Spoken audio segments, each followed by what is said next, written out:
Merci de tout cœur d'avoir organisé cette rencontre. Merci pour votre courage. Merci pour avoir été le fer de lance aussi des Mahorais qui ne supportent plus la situation qu'on leur impose depuis maintenant des années et des années. Quand je suis en métropole, à l'Assemblée nationale, régulièrement, je parle de Mayotte. Je défends Mayotte. Et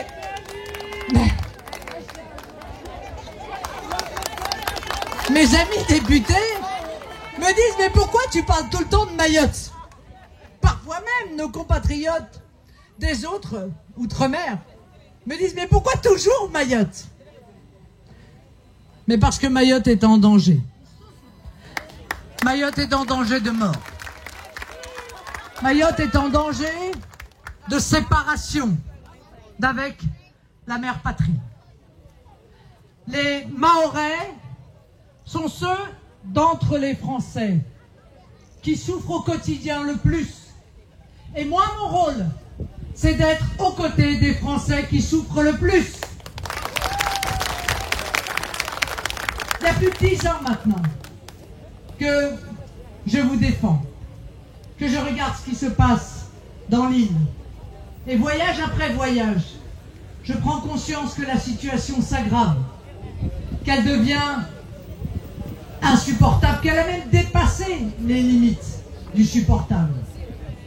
Et souvent je dis à nos compatriotes de métropole, mais les Mahorais sont trop gentils. Ils sont trop accueillants. Ils sont trop patients. Car pas un seul, encore une fois, département français n'aurait accepté si longtemps ce que vous vivez. C'est vrai. Merci. Là où vous avez raison, cher ami, Merci. c'est que il y a, on le sait, une immigration clandestine qui a été organisée par les Comores. On ne va pas se cacher les yeux ni la vérité. Tout le monde sait que les Comores cherchent par le biais de l'immigration clandestine à mettre la main sur Mayotte. Ils mènent une guerre démographique. Le problème, c'est qu'ils mènent cette guerre avec la complicité de nos dirigeants. Ça, c'est la réalité. Parce que plutôt que de mettre en place ce rideau de fer maritime, et la 6e puissance mondiale que nous sommes est parfaitement capable de le faire, eh bien, plutôt que de faire ça, le tapis rouge dont vous parliez tout à l'heure, cher ami, c'est à M. Azili que Emmanuel Macron le déroule. J'ai rencontré beaucoup d'injustices en une journée et demie. Je n'ai vu que des Mahorais qui subissent l'injustice.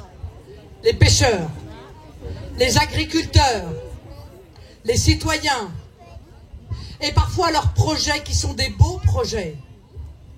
Des projets qui vous permettent d'être souverains en matière alimentaire, des projets qui permettent le développement de l'île, qui permettent de se projeter dans l'avenir, sont des projets à quelques centaines de milliers d'euros, 1 million, 2 millions. Quand je vois qu'Emmanuel Macron est allé accorder 150 millions à M. Azali, qui pourtant venait de dire que Mayotte n'était pas française. Cette injustice-là, elle est insoutenable.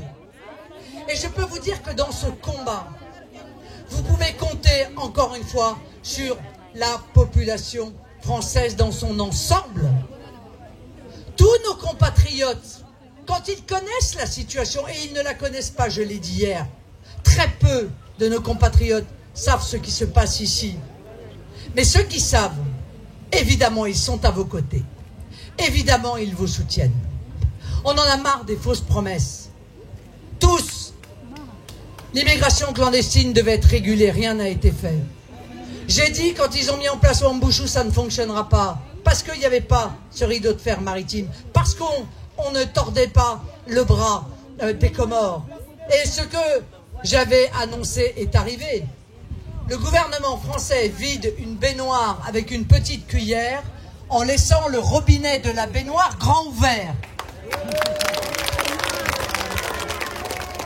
quand j'ai dit, il y a plusieurs années de cela, longtemps, qu'il y avait évidemment un lien entre la délinquance et l'immigration, c'est limite si on ne nous poursuivait pas devant les tribunaux pour nous faire condamner.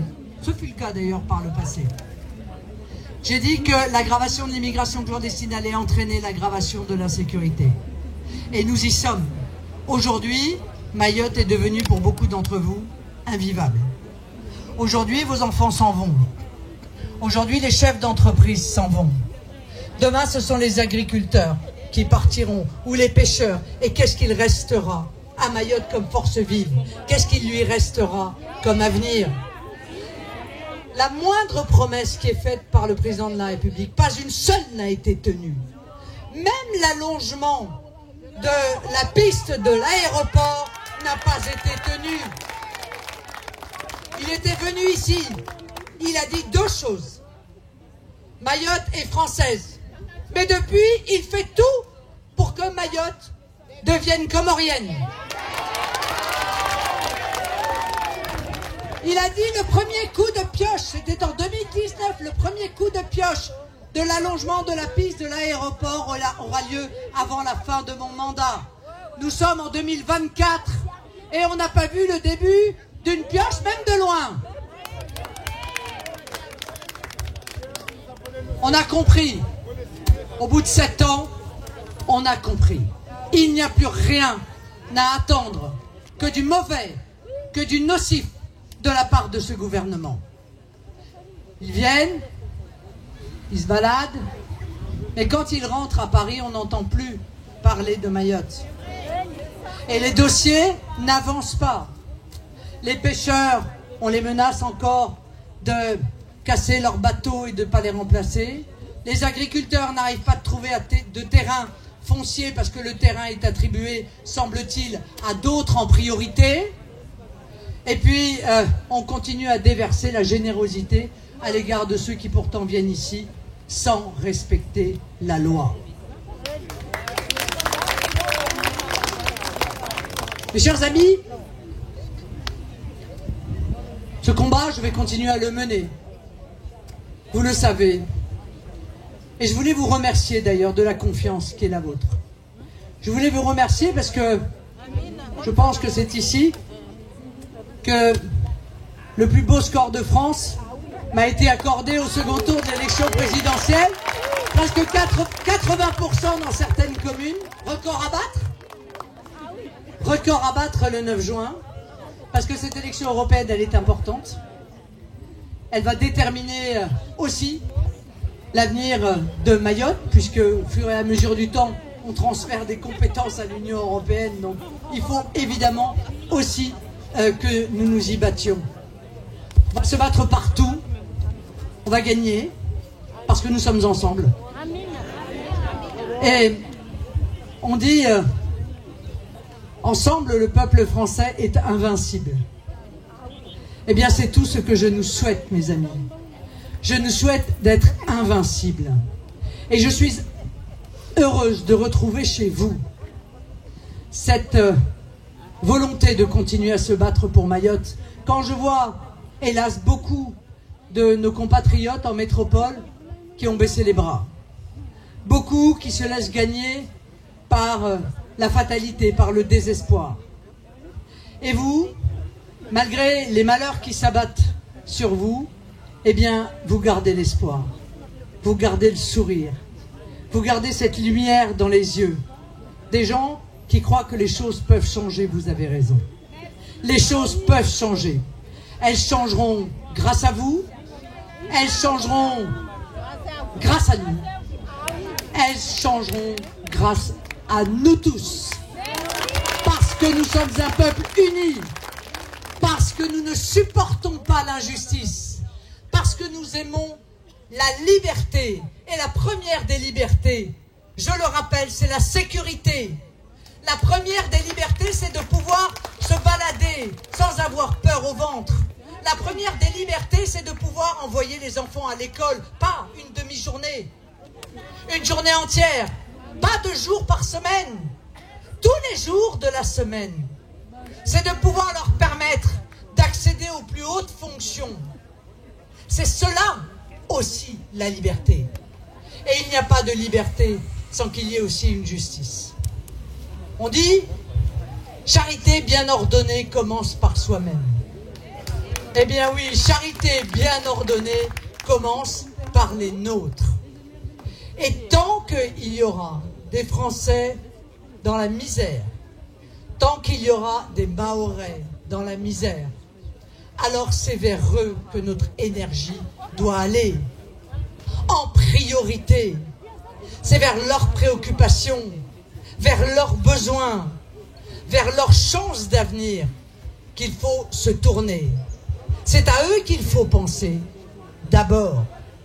Alors, nous avons dit ça longtemps nous avons été critiqués pour cela. Eh bien, c'est pas grave.